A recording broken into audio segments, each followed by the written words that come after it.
Hey guys, it's Martin Eyerer here at Riverside Studios in my studio, and today I'm going to show you a little bit about how I'm recording a vocal.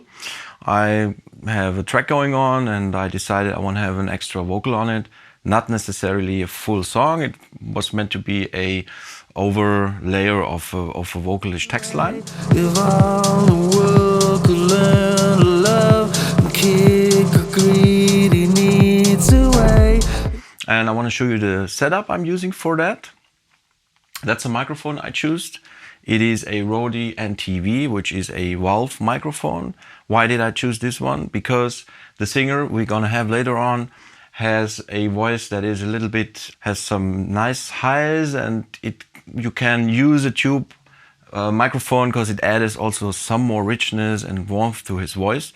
What I always do, in this case I did it already, I try a few microphones out, and that's my first tip I'm giving you. If you have access on some microphones, maybe even some of your friends have one, really ask them, borrow 1 or 2 or 3 microphones, the more you can get, and do vocal shootouts with the singers, because the right microphone is one of the most important factors in having a good result.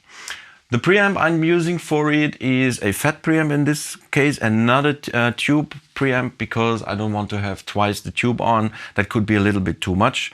It's the preamp of my Akg desk. It's an M3000, which has some nice history and it's a really high-class preamp. But of course, it always depends on your budget, whatever.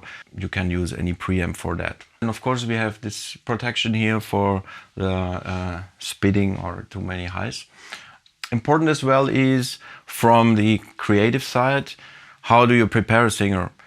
It is music, it is creative, that means you really need to take care, you have a good atmosphere, no stress, enough time, because when someone is singing, he gives something of his inner thoughts to you, and the more he feels well, the more open he would be, and you could hear it in the result.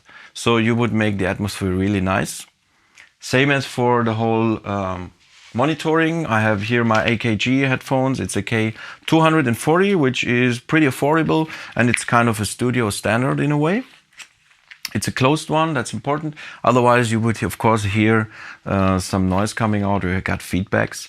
I'm also using a Sennheiser HD25, which I have here, and a few different headphones, because also that's a factor. Some singers don't feel well with a certain headphones, too much pressure, too loose or whatever. So it's also one of the factors to make your singer really feel well. It's very important to set the volume of the headphones on the right level in relation to the playback. So yeah, that's pretty much it, how I'm gonna record. And the next step is we're gonna have Craig Walker from the band Archive here, with whom we're gonna record this vocal. Okay guys, this is my Akg desk M3000, and I'm recording, as I mentioned, through a fat preamp here on the desk. Very important is the leveling, because it's leave more headroom and don't risk a distortion or something, because then your best recording could be really like destroyed and you couldn't use it. So I prefer really to have some proper headroom inside. It's also part of the process where the singer gets comfortable with the whole situation. So I would say, Craig, can you please give me some signals and sing the loudest? Hey, yo. Sing the loudest you would sing. Okay. So, starting the playback. Could have the back end louder, please. And I'm like leveling. The track can be louder. If all the world could learn to love and kick a greedy needs away. If all the world could learn to love and kick a greedy needs away. Yeah, so as I said, I have the level proper. Looks pretty well. And then I move to the sequencer. So how do I do the monitoring? It's also very important you don't have a big delay for the singer on his voice, because that makes him confusing and musicians don't like that, obviously. There is, if I'm using an RME sound card that has a low latency monitoring system, which goes before the signal goes to your DAW, which is Cubase in this case. And I'm setting him his mix here, and you can add reverbs and stuff. It's also a factor. Most of the singers, not everyone, that is always to communicate, love some reverb already on their voice, but you obviously wouldn't want to record that. You want a dry signal. So the nice thing here is on the mixer, I have a send and add some reverb, and I make it really as much as possible comfortable for him. And also I can adjust here the playback and the volume of the playback, which is super important, again, for him to feel comfortable. Don't worry why I'm mentioning this so many times, but this is really the thing about vocal recordings. And if you're a good psychologist, you will have the best recordings ever. Even if you're a good technician, a good psychologist does it.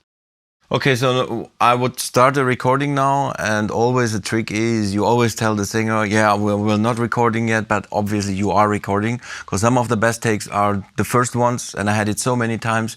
You record for an hour and you come back to the first take. And so record everything you can get. It's always good, but don't let the singer know, because psychologically wise, he feels sometimes more comfortable and is playing and trying around with him not knowing you are recording. So, Craig, you're hearing me, right? Yeah. We leveled everything. You feel well with your voice and everything? Yeah, cool. So, what about volume of playback? Is cool?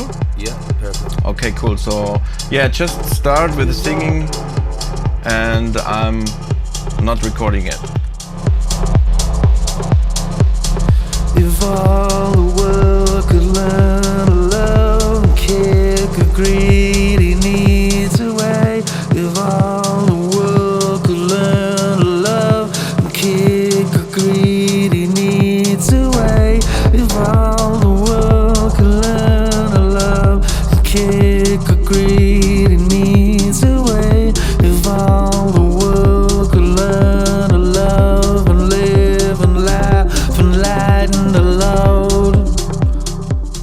Okay, so now I'm here with Craig Walker, and we just recorded this very nice vocal, and it's good to hear also from the perspective of a singer what is really important and what are the tips to capture the right take. First of all, the most important thing is the headphone mix. I've done so many sessions where the headphone mix is not great, or the system is not great, and it can really make or break a good session. So you probably would ask for it to the producer? Absolutely, it's absolutely essential. And then obviously after that, it's the vocal mix, the sound that you're hearing back at yourself is totally important, depending on the style of music. So what about the headphones? Because I used to have here a few pairs of headphone sets, different ones to make you feel comfortable. Would you rate that as important as well? Absolutely, yeah. I find as a singer you should really have your own set of headphones if possible. Find one that works for you.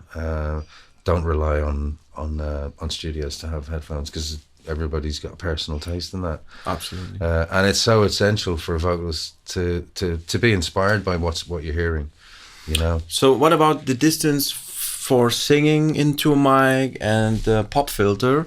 What is that from your side? The pop filter obviously is totally essential. If you're getting close and you're doing like intimate kind of, you know, breathy kind of vocals, you'd want to be very as close as you possibly can with the pop shield to almost be touching the mic, you know. Because sometimes you would forget, and then if there's no pop filter, you maybe go too close or something. You can get too close and cause popping on the track, and then people can't use it, and it ends up being a pain for the studio. But for when if you're doing like a rock vocal and you're really you're shouting it, I mean, I tend to just judge it from myself, from the headphones.